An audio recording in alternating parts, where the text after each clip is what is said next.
Hello and welcome to the World Wanders podcast, your source for travel stories, travel destinations, and travel philosophy. I'm Amanda. I'm Ryan. And we're your hosts. Hey everyone, and welcome back to the podcast. Today we are going to be sharing with you and getting back to our favorite cities episodes. This is one on Vancouver, which, as you could tell by the fact that it's included in this episode series, is one of our favorite cities. It's a place we really love. It's a place that just 1 year ago, we were actually there. Yeah, we got the chance to live there for 3 months in 2019, and it was so amazing. We had obviously visited before. Ryan was actually born in Vancouver, lived there for the first couple years of his life. We have a number of really, really good friends there. So, we go there every year, every couple of years to visit friends and that sort of thing. But our time last year was the first time that we'd spent that much time there, for me in my whole life and for you since you were a baby. Mm-hmm. And we know right now, with everything that's going on in the world, you're not traveling, you're staying at home. But we still thought this would be a great episode to share, to think about kind of places to go in the future. Maybe if it's a place you've been in the past, to re-jog some of those memories and experiencing it once again.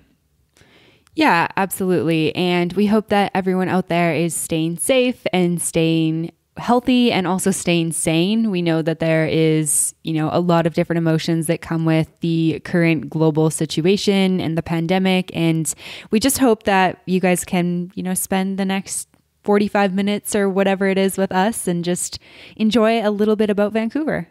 Mm-hmm. And hopefully before too long in the future, we'll be able to turn those travel wishes into some plans and start thinking about that again.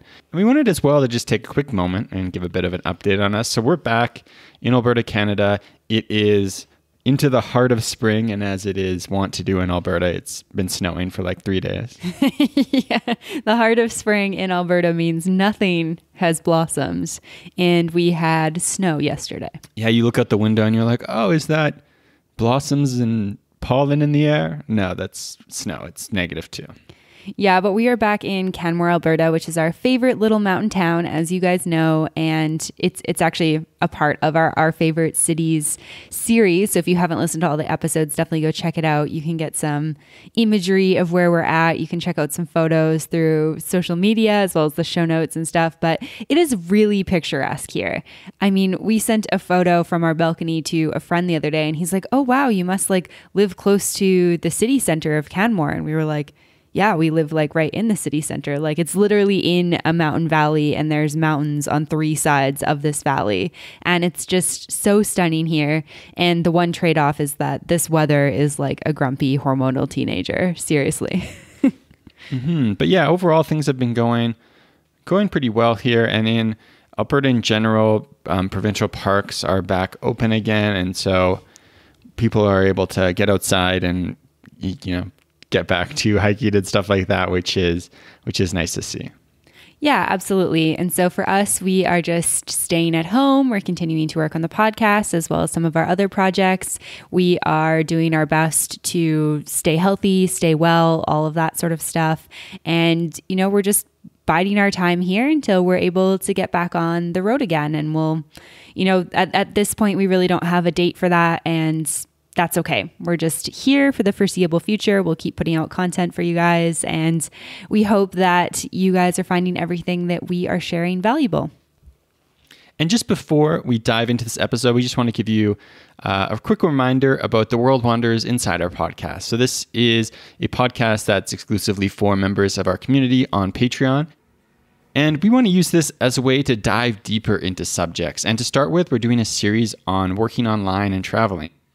And something we've noticed over our couple years working and traveling at the same time is that there's so many different ways to do this. And a lot of the times you only see certain ways, like travel bloggers or travel vloggers, but there's people doing all types of interesting things, and that allows them to travel and work at the same time. So we want to dive deeper into those subjects. So every month we release a new episode of the World Wanders Insider. And if you go over to patreon.com/theworldwanders, you can check it all out.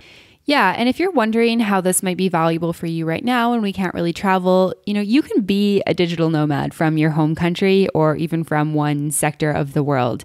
The essence of what we're trying to share with everyone is how to make money online. So for you, that might mean so that you can travel all over the world. It might mean so that you can relocate to a different city and not worry about losing your job or something like that. Or it might just give you the freedom to stay at home where you are and then travel throughout the year. So there's lots of ways to be a digital nomad. There's no one right way to do it. And I think more than ever right now, being able to work online and being able to work at home is something that can be extremely valuable. So if you think that this is something that might benefit you, head on over to patreon.com/The World Wanders. Now let's dive into the episode. This is one of our favorite cities, Vancouver. Hello and welcome back to Our Favorite Cities, the ongoing series about our favorite cities. Wham! Yes. Where are we going today? Today, we are going to Vancouver. Ooh. So if you're a longtime listener of the podcast, you know that we spent some time in early 2019 living in Vancouver. We did a couple episodes on Vancouver, and one of them, titled Life in Vancouver, is going to cover a lot of our experiences there. So we're not going to dive much into that. We also talk a lot about certain things that we'll repeat in this episode. So if you're going to Vancouver, if you want to know everything about Vancouver, if you're just a big Vancouver fan, definitely want to check out that episode in addition to this one. This one, like all these episodes in this series, are going to be more contained, more focused on recommendations. So a great resource for you if you're planning a trip, if you're trying to find that next place you want to go. So let's dive in and talk a little bit about Vancouver. So Vancouver is named after the English explorer George Vancouver. Great guess. Yes, George Vancouver, who was cruising on by and just naming a bunch of shit after himself. So we've got Vancouver, we've got Vancouver Island, and then he got down to what is now Washington, and guess what he called the city down there? Vancouver. Vancouver, yeah. Very creative. This guy could do well naming streets and suburbs. Seems like that type. But yeah, Vancouver Avenue, Vancouver Way, Vancouver Boulevard. Named a lot of stuff after himself. But far from the first person or people to be there, archaeologists believe that Aboriginal people have been living in the Vancouver area for around 10,000 years. So that Pacific Northwest has a lot of culture stemming way back into history and vibrant communities, traditions, and tribes living in that area for a long period of time, as it's really a life-enriching place, as we found out. Yeah, absolutely. So Vancouver is the largest city in British Columbia with 2.5 million people in the metro area, 650,000 in the actual city of Vancouver. But it's not actually the capital of British Columbia. That would be Victoria, which is on Vancouver Island. Yeah, and I think people often get confused by... Like, they're like, oh, yeah, I'm going to Vancouver, like on Vancouver Island. And I'm always like, Vancouver is not on Vancouver Island. And I think that it doesn't really make sense unless you know that some dude just went around naming stuff after himself. Because it kind of would make more sense for the city of Vancouver to be on Vancouver Island. Yeah, another common misconception is that Vancouver itself is not actually an island. It is in the Fraser River Delta, so where the Fraser River meets the Pacific Ocean. And because of that, there are a lot of bridges everywhere. You don't really know if you're crossing like a bay, a river, what it is. It's actually a peninsula, Vancouver, so it's surrounded on three sides by ocean, but not the fourth side, which would have made it an island, which would have been very confusing if it was also named Vancouver Island. Yeah. Somebody would have had to put a stop to that, I think. Someone would have had to put a stop to that. So I hinted at 2.5 million people living in the metro area, only 650,000 in the city of Vancouver. The greater Vancouver area is actually made up of 21 municipalities. And so, Amanda, I have a challenge for you. Can you name 10 of those municipalities? So that's like the things that are outside of actual Vancouver. Yeah. Functioning city governments that are not the city of Vancouver. Okay, challenge accepted. How many do you want me to name? 10 of the 21. Okay. And you're playing at home if you want to go along with it. You're welcome. Jump You're in. welcome. Yeah. Pause the episode. North Vancouver. Check. West Vancouver. Check. Burnaby. Check. Abbotsford. Not included on this list, but I'll get that to you. Langley. Yes. What am I at, 5? 5. This is hard. Those ones were like the easy one. Simon Fraser. Mission. Westminster.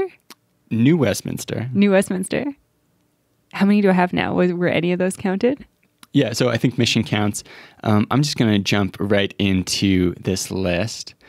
So we've got Bowen Island, Burnaby, Coquitlam, Delta, Langley, Maple Ridge, New Westminster, North Vancouver, Pitt Meadows, Port Moody, Richmond, Surrey, Vancouver, West Vancouver, White Rock. Although now that I can't believe I didn't get Richmond, Surrey, and White Rock and Coquitlam. Yeah, so that was and Bowen Island. Definitely. I'm on a site that gives you, it says made up of 21 municipalities, and then proceeds to list 15 of them. So Tourism Vancouver, you need to get yours together because you're messy with our game. But yeah, Mission, Abbotsford, Chilliwack. I mean, you could even probably stretch hope into that. So one of the cool things about being there is that there's actually like a lot of different cities, and Vancouver itself has a lot of different neighborhoods, as all big cities do. But yeah, Vancouver, largest city in British Columbia, not the capital, was the host of the 2010 Winter Olympics. Yeah, and just to touch on that quickly, I mean, many of you have probably saw events from the 2010 Winter Olympics in Vancouver, and you mentioned that there's a strong Aboriginal community and traditions there. And I feel like that was a big component of the Vancouver Olympics. I think that, I mean, Canada's really interesting because it's so big, similar to America, and there's lots of different traditions, but the Aboriginal traditions have really been upheld in, you know, Pacific Northwest portion of Canada. And there was lots of, you know, Aboriginal people dancing and singing, and there was totem poles and lots of stuff. You see that all around Vancouver, and just kind of an interesting thing to consider, I guess. Indeed. Vancouver, birthplace of many illustrious people, including one on this podcast. Which one? That would be me.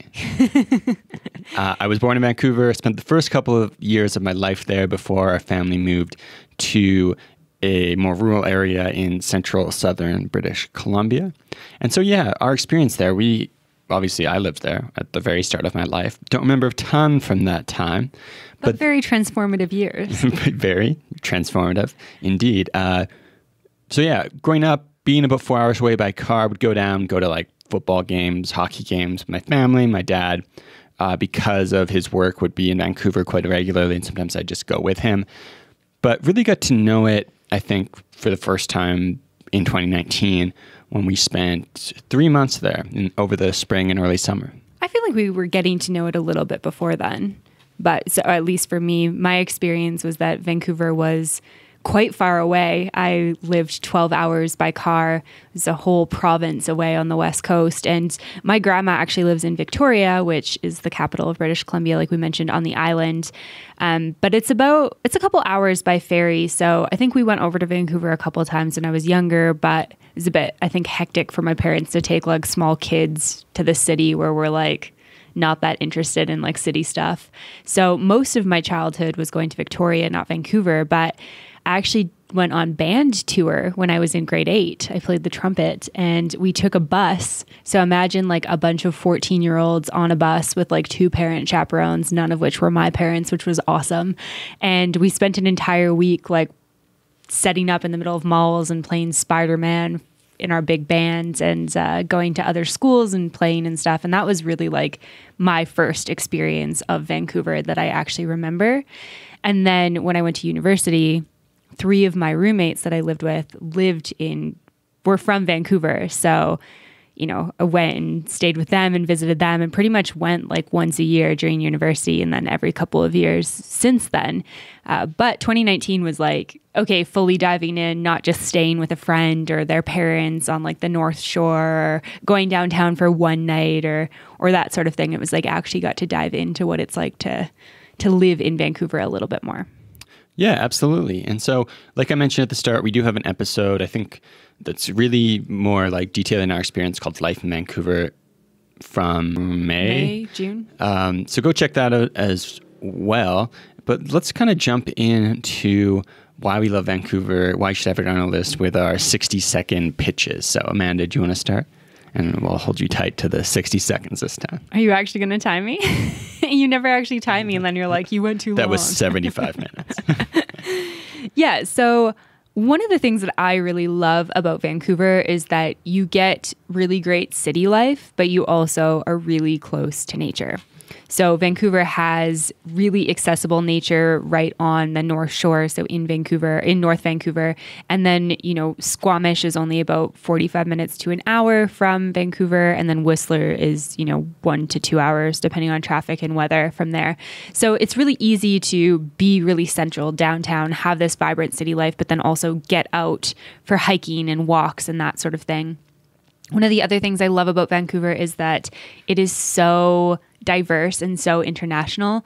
We talked about this on our Life in Vancouver episode, but it was just so fun to be able to walk around and go to restaurants and places from all over the world, places that we'd been, our favorite bubble tea place in Taiwan, and then, go for sushi, and then you can go for great Korean food, and you can go for great Mexican food, and then you can go have amazing poutine. It just has a little bit of everything, and I think it's because the culture is so integrated. There's people from all over the world there. You really do hear all types of languages pretty much constantly. One of the other things that I love about Vancouver is that it's got mountains, but it's also got ocean, and then it's also got city, and the ocean doesn't feel like it's gonna eat you up kind of the way that it does in some of the other cities I've been in with oceans. I find oceans a little intimidating sometimes. I don't like when everything's wet and it feels like you could be underwater really soon. I know I'm going too long. Vancouver feels like there's a good agreement between the land and the sea, and I really like that about Vancouver. Four Seasons, beaches. I mean, there's just a million things that are great about it. I could actually go on for 75 minutes, but I'll stop. So that's my pitch.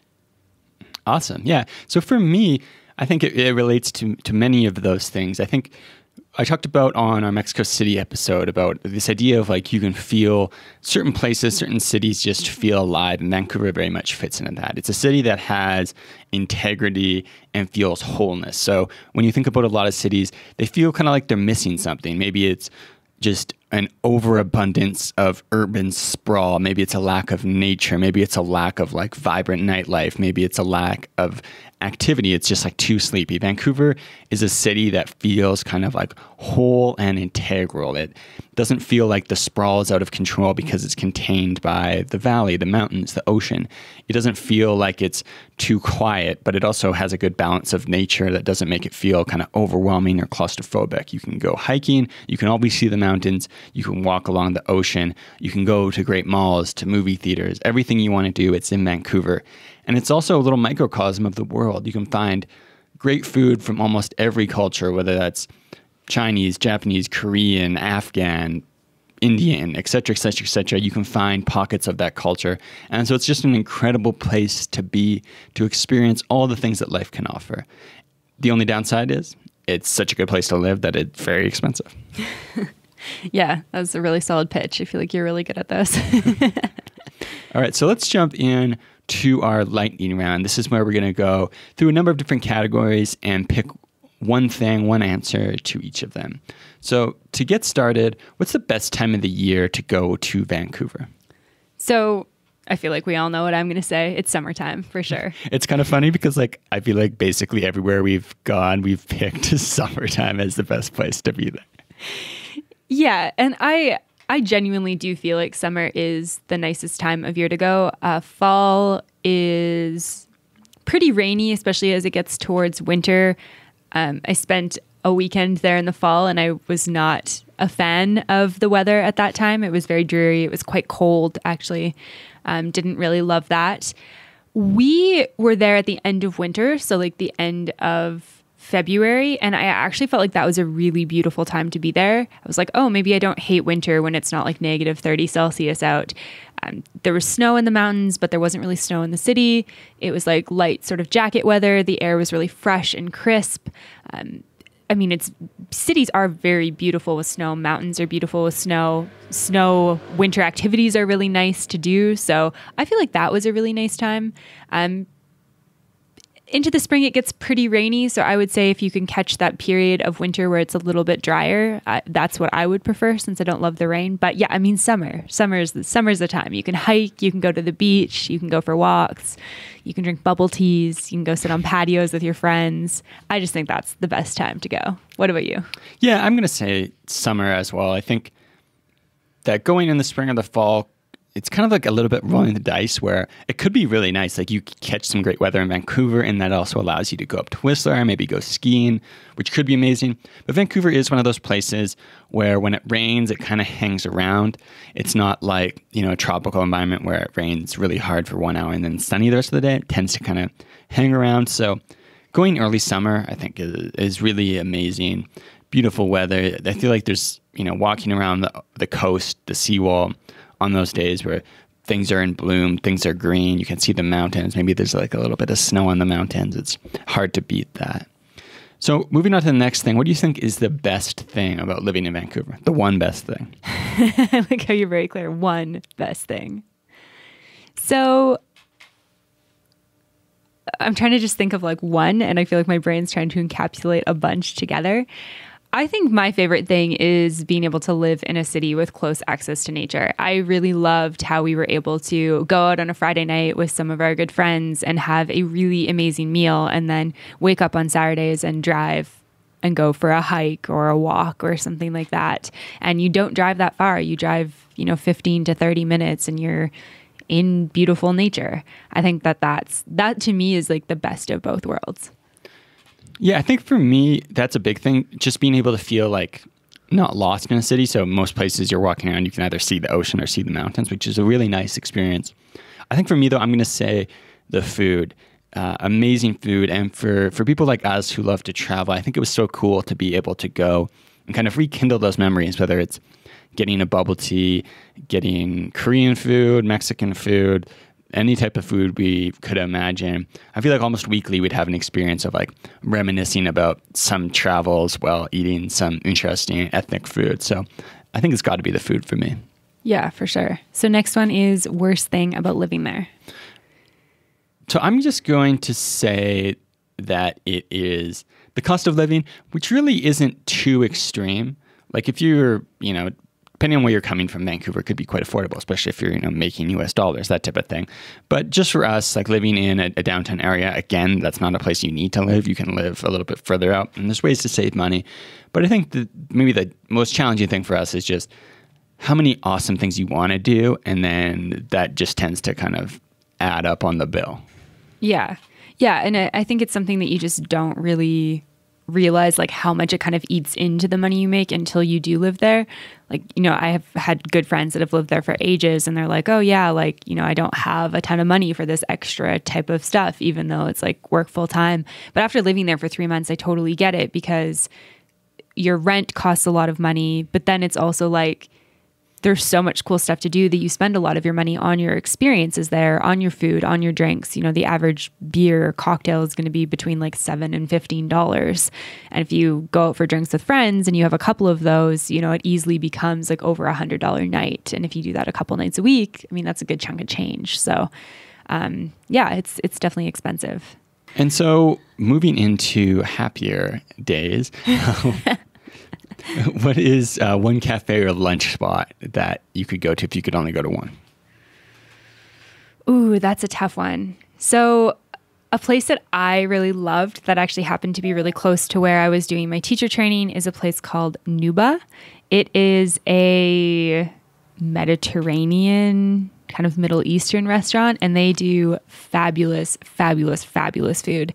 I ate there a number of times, and I would say great place for lunch. They have awesome lunch plates, also a great dinner option. They also have great breakfast on the weekends. But yeah, I would say Nuba would be my choice. There's a couple locations, but I've eaten the most at the one in Gastown. So for me, I'm going something that is probably not a healthier option, but 49th Parallel Coffee, and most of them have Lucky's Donuts attached to them, and getting myself a great latte and a great donut.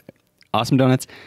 probably contributed to me adding on a few extra pounds because we lived right across the street from one. Yeah, that's a great one though. Some of the best coffee I had while I was in Vancouver, and Vancouver knows their coffee. Yeah, incredible donuts as well. One dinner spot, if you could only go to one. Ooh, this is also tough. So I would say, I can only choose one. I feel like That's the rules of the game. I feel like 7 just flashed before my eyes of places I wanted to And so choose. for everyone listening, we're going to have these full recommendations on theworldwonders.com, so you can go get more restaurants and stuff from there. So I think going for sushi is like something you kind of have to do in Vancouver. But I'm going to go ahead and say there's a Korean restaurant that's on Robson Street that we went to a couple of times that is really fabulous. It's called Sura. And I feel like that's just kind of an outside the box pick that I'm going to go with. I'm going to eat Nuba for lunch, and then I'm going to go to Sura for dinner. Yeah, so that was one that was coming to my mind. So for me, I'm going to break the rules a little bit. And this one place we really liked, which is kind of one of those like weird things that you would probably not, usually have on your recommendation. It's actually, I think there's a couple locations, but Faux Goodness, really cheap, really affordable. If you're like a backpacker or, someone who's living on a budget, I think Faux Goodness would be a great place to go for dinner. Nothing fancy, but just, really, really solid. Everything Vietnamese as well as great pho. Yeah, it's amazing. Like if you've been to Vietnam, you walk in and you're like, this is like legit Vietnamese food. If you have not been to Vietnam, like you're going to walk in, they're probably going to shout at you from across the place. They're going to like not be polite as they serve you. They're going to like smack your food down in front of you. That is like very Vietnamese, which is like great for the food you're going to get. You can get a gigantic bowl of pho. Like it's easily 2 meals for me, and it's $10.50. Yeah. Like, amazing. Yeah. And one other thing, just because I set the rules so I can break the rules, Vancouver's one of those places incredibly well known for sushi. There's great sushi everywhere. But it was kind of interesting for us because coming from places maybe where it wasn't as much infused in the culture, it's more of like, okay, us and our friends in Calgary, we've got one place. Like there was a sushi restaurant, which RIP. It closed down a couple of years ago because the parents retired. Still sad about it. But in Vancouver, it's kind of like everyone has a different one, and there's really very few bad options. Like there's a ton of solid options, a ton of cheap and good options, and there's a ton of like really nice options. Really nice sushi restaurant that we went to on Robson. It's called Miko Sushi. Really kind of authentic, small environment, a really cool place to go for a sushi meal if you're looking for some good sushi. Yeah. Can I add one more in there? Sure. We went so people in Vancouver say like, oh, they don't have the best Mexican food. We went on the hunt for Vancouver's best Mexican food. Despite that, we went to a restaurant with some good friends to celebrate me finishing my teacher training program called Cuchillo, which is the word for knife in Spanish. And I really enjoyed that experience. The food was awesome. The drinks were great. And the vibe was pretty cool there. So if you are looking for Mexican food, would be my Mexican food recommendation. Okay. So weirdest thing you saw / experienced in Vancouver? Oh, that's a good one. And just to preface this, Vancouver's kind of like one of those cities where there's some weird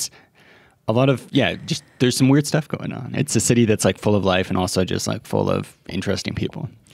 Yeah. So there was a Starbucks there's a Starbucks in Gastown, and it was really close to where my teacher training was. So I often went on my lunch break to get like egg bites or to just get a coffee or to just go and work because the Wi-Fi was better there than my teacher training. Plus it's nice to get outside.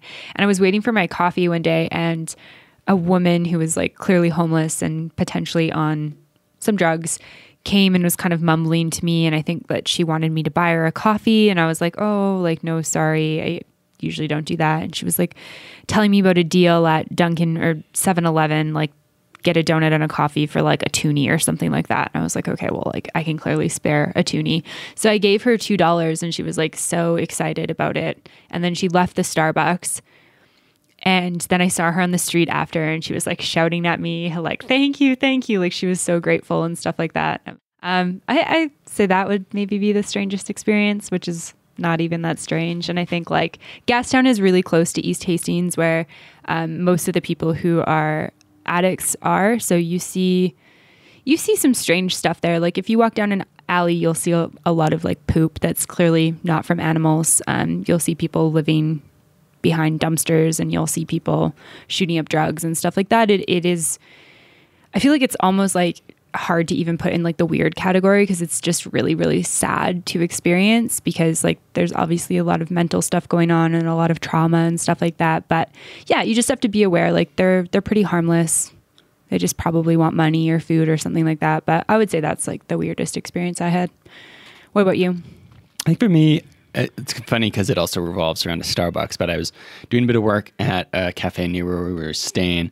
And at one point, a guy just like walks over to the open fridges where they keep like juices and sandwiches and stuff, grabs like a whole bunch of stuff. And like one of the employees goes and he's like, "How can I help you?" And then the guy just hits him with like an NFL style spin move. Did he actually touch him? No. I meant like he pulls off a spin move, like spins around really quickly and then like dodges them out the door. And the guy's like, this happens every day. And then goes back to work. Really kind of weird experience to see that play out. Yeah, it's kind of interesting. There's from working at Lululemon, I kind of knew about this rule. It's kind of interesting. I think it's like a national law in Canada. I don't know anywhere else, but apparently if you see somebody stealing something, you can't like take it from them and you can't touch them. So instead, like when I worked for Lulu, it was like if you see somebody put like underwear in their purse, you need to say like, "Hey, could I put that up at the till for you?" Or, "Hey, would you like me to ring you through?" And if they say like, "Oh, I don't know what you're talking about," like you can't really do anything, which is kind of interesting. So I know I had a store manager that had worked at the Robson Street store in Vancouver, and they had the same thing. Like people would walk in and take a handful of pants and run out. Yeah, it's about the liability laws, and like the risk of getting sued way outweighs the benefit of, preventing any particular loss. But yeah, definitely a strange experience to see that. So yeah, Vancouver and this lightning round is moving on, but it's just like a slow storm. We're getting there. Vancouver's a city with lots of stuff going on. What's one great event to go to in Vancouver? Oh gosh, I don't even know if I'm qualified to speak on this. I feel like there's so much cool stuff that happens all the time. I think if I was going to say one event to go to, I'd say go to Wanderlust in Whistler. It's like a music yoga event, and I haven't actually been to the one in Whistler, but I've been to the one in Oahu, and it is awesome.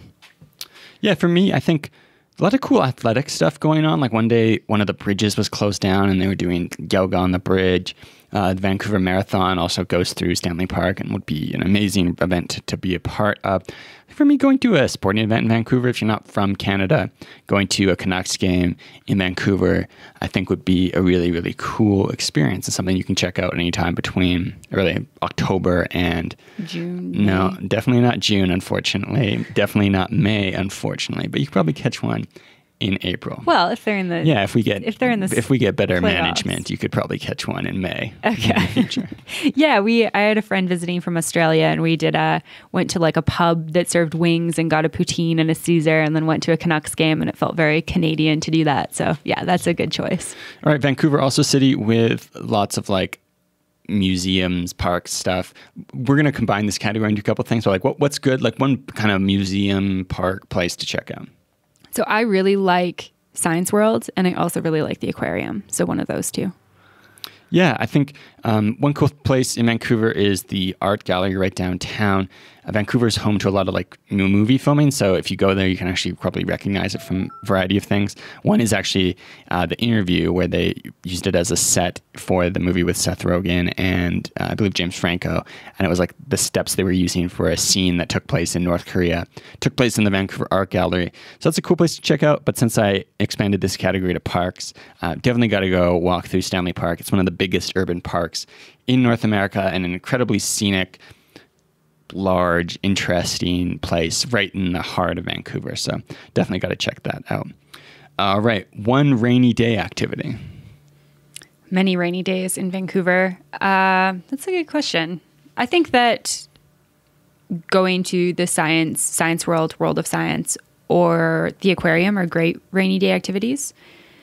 I would also say, if it was me and it was raining, I would probably like choose a cool indoor bar to go to and get my friends together and go have some afternoon bebidas with some food. I feel like that's kind of like my choice of rainy day activities. Yeah, for me, I was going to say Vancouver's a city, tons of cool cafes and interesting places to go. So finding a cool cafe, hunkering down, meeting up with a friend, or just reading a book and finding yourself an interesting place to be and people watch would be the thing to do. Like how we got the introvert versus extrovert there. All right, last one day trip to take from Vancouver. This is a tough one. You can only take one. I really liked Squamish. I think Squamish is really cool, especially on a beautiful day where you could go do like hike the Chief or do another sort of hike. So I would say that one, but this is hard because there's lots of really great things to do. Yeah, for me, not really outside of the box, but I think got to go check out Whistler if you're there for really any amount of time. Whistler is like the biggest winter/summer resort town in Canada. Really cool place in the summer for mountain biking, for hiking, for golf. In the winter, of course, for skiing and snowboarding. Really interesting place to go. Only a few hours from Vancouver, so definitely got to go check out Whistler while you're there. All right, so into the next category, best tips and resources. So this is a place where we're going to talk about kind of best ways to find a place to stay, best places to stay, and any other kind of hints for making the most of your trip in a certain city. So for this one, Vancouver is a city where there's lots of different places to stay. What areas should people be looking for accommodation in? Yeah, so I would say staying in Kitsilano or the West End would be, or downtown or Yaletown would be my choices. Those are kind of like the places that, we lived downtown. I really like that. And then we have friends who live Yaletown, West End, Kitsilano. And I think that there's pros to all of them. And I think that they're really great neighborhoods with lots of cafes and restaurants and bars and cool stuff to do, easy access to the water and that sort of thing. So those would be my choices. Yeah, for me, I'd echo that. I think Vancouver is one of those places that it's a big city and there's some places you can get that are very far away from downtown. Vancouver's, compared to most North American cities, got a pretty decent transit system. But I think really getting the most of Vancouver requires being kind of close to the action. And so looking for places in that area. And as far as finding a place to go, it can be a little bit more challenging. Vancouver has some strict rent control policies, which has kind of changed, made it harder to find certain places, harder to get in because people don't want to, move apartments and, a lot of luxury apartments, but some can be challenging to find. Also, put in new regulations on Airbnbs. So you got to be a bit creative by getting into different places, depending on how long you're going for. If you're going for a short stay, finding an Airbnb is going to be a challenge because of those new regulations. But taking a look at Airbnb, taking a look at Priceline, different hotels, and maybe even bed and breakfast, I think is something you're doing if you're looking for a short-term place. If you're like more backpacker and you're looking for something more affordable, there's lots of hostels in Vancouver. It's a pretty good setup and most of them are very central in areas where there's lots of bars and restaurants. So I would say checking out Hostel World is also a good idea. And then something else is looking at couch surfing. I think that couch surfing is,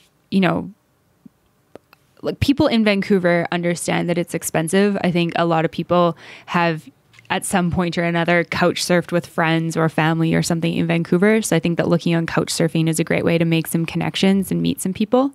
Also just like word of mouth. Like if you can find somebody who's got an extra bedroom and you're like, hey, I'll pay you X amount of dollars per night. They probably are restricted to not being able to rent that on Airbnb. So they might be down to like rent out their apartment or their extra room for a couple of days. So that's also something, if you have connections in Vancouver, I would definitely like reach out to those connections. Yeah. And maybe even like going a bit rogue on Airbnb, which is definitely not something you recommend, but you can always use the messaging function to see what happens. As far as kind of staying, living, being around Vancouver, what are some good ways to make it more affordable? So I think that being pretty central is going to be really beneficial to you. Vancouver doesn't currently have Uber. They're starting to be in conversation about allowing ride sharing, but it's been banned in Vancouver and British Columbia for a while now, which means that Taxis are horrendously expensive. Thankfully, like Ryan said, they have really good transit, but I would just make sure that you are somewhere close to transit if you're not going to stay central. For us, when we were looking, it was really important that we were in walking distance of like my teacher training and most of the things that we needed, like a grocery store and that sort of thing, just because it is a little harder to get around via taxi. Buses are great. Metro is great. Super walkable city. The C bus is awesome between North Vancouver and Gastown. So yeah, I would just check out kind of like the transit around where you are, look at what you want to do and just make sure that it's pretty easily accessible. You definitely could rent a car. It's a very like easy city to drive in, but gas is crazy, crazy expensive. So I think that if you can do public transit or walking, it's going to save you a ton of money.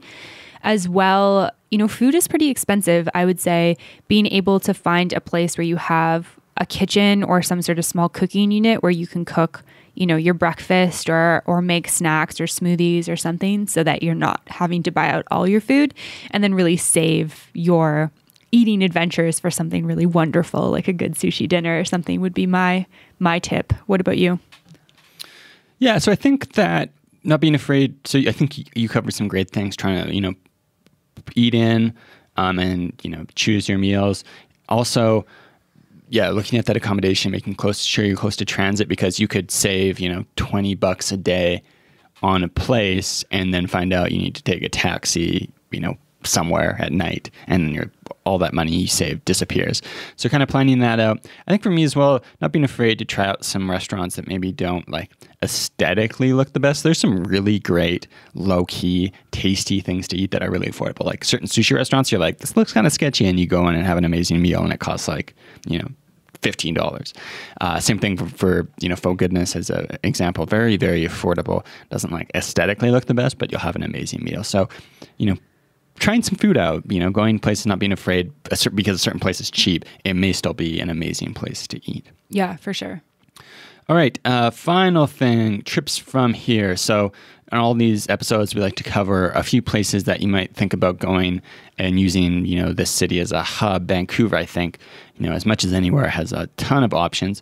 On our episode for Canmore and Banff National Park, we talked about the idea of taking a road trip from Calgary to Vancouver as a really cool trip.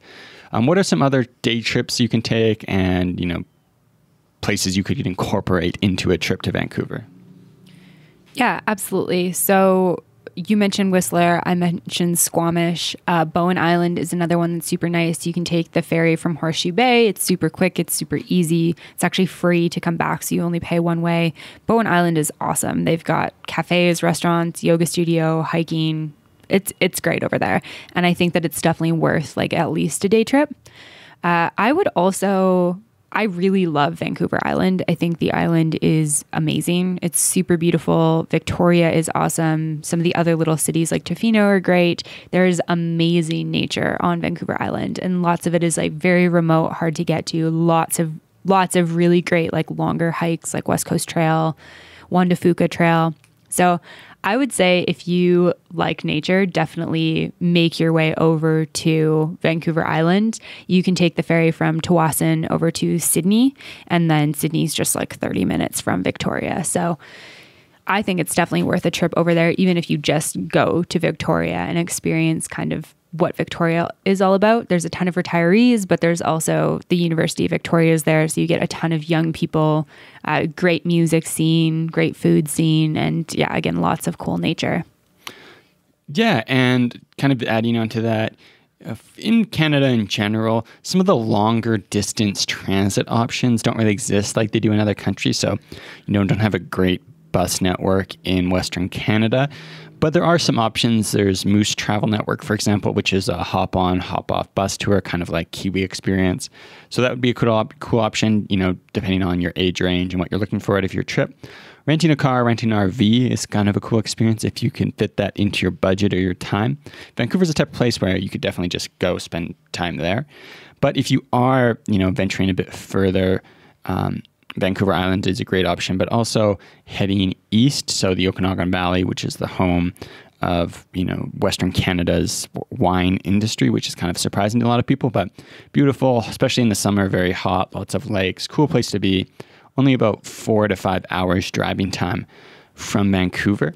And, central British Columbia, getting over towards Alberta, there's so many cool outdoor hikes, ski resorts, etc. to see. So road tripping in Western Canada, I think, is one of the best places in the world to do it, and is a really cool trip to take. Yeah, I'm a big fan of the Calgary to Vancouver or vice versa road trip. I don't know if I'm just biased because that's like my home, but I don't know. We've driven that drive tons and tons of times, and it just never ceases to amaze me, going from like the Rockies to the valley and then into the woods in the Pacific Northwest or vice versa. It's just fantastic driving. One more thing that I would add, Seattle's not very far from Vancouver. Vancouver is probably only about like 30, 40 minutes from the border. Tsawwassen is pretty much at the border.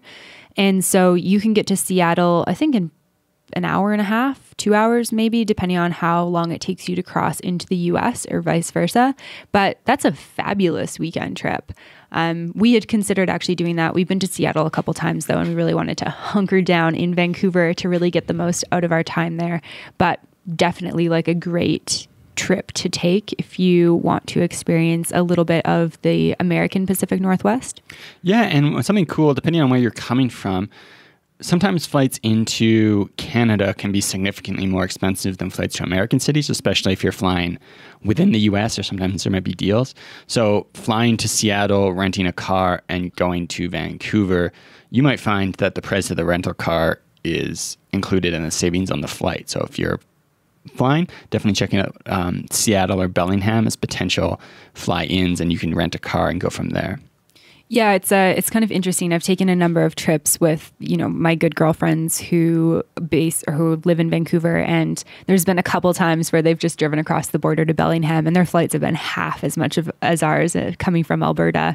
And Alberta doesn't really have that option. We're like 4 hours from the border and then a couple more hours to the closest major city with an airport. So it's a really cool advantage to have there. If you are looking to travel more like internationally, you can look at flights from Bellingham or Seattle, or vice versa if you're looking to come into Vancouver.